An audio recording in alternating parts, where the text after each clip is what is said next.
Now on my TV you can see some of the glare, but you will see that I am moving my hand left and right and it's keeping itself very steady.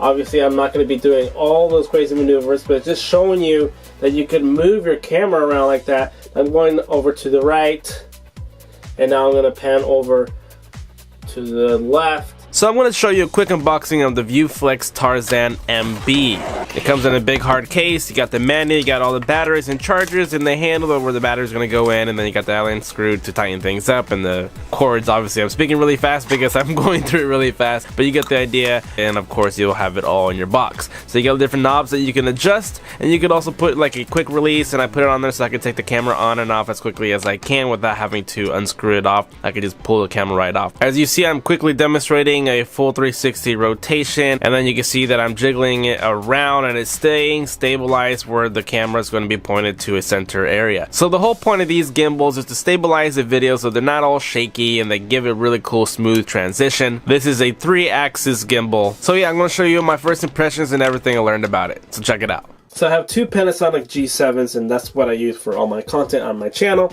But you can see here that I am hand holding all this, and if I move around, it's shaking and it's shaky. But you can be very steady and try to make it seem like you're on a type of gimbal. I do a lot of these type of movements before. If you don't have one and you have one of these tripods, if you use this to be holding this around, so if you're running around, you're going to get a shaky video.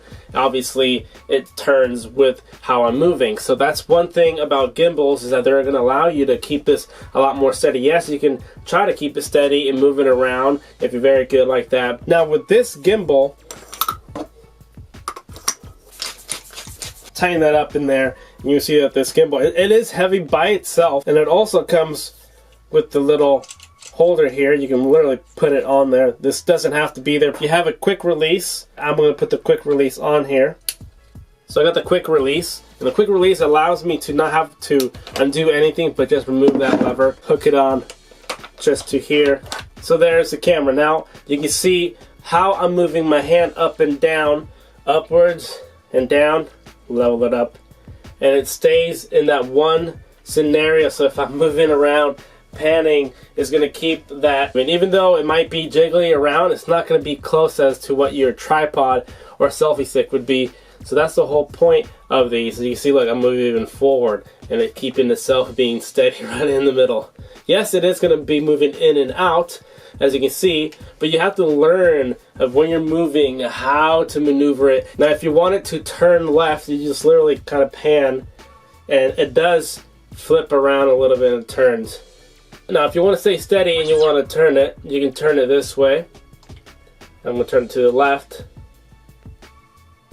And it's very quiet. It's silent. I can't hear it. And of course I did take it to CES. I did go downstairs to test it to see how it looks. It works very well. The only thing that I have to say that's negative is that it becomes heavy because all the weight is up here and you're holding it down there, so it does become a little fatigued. But for using it for 3 days straight, I noticed that all the knobs here do screw on and off. You can adjust it if you want to pull this a lot further out. Like if you move that, you can scoot it for a bigger camera, or you want to get it in closer. Same with this knob here, it'll lower it down, raise it. That all depends on how big your camera is, so it doesn't scrape like the lens are hitting on that part, because I just now lowered it, so that is affecting that. So I have to adjust it, and I don't have to configure or calibrate anything. So I'm just gonna hit the power here and hit it twice, and it's already being stabilized, so it's always going to be ready for you when you power it on, so you don't have to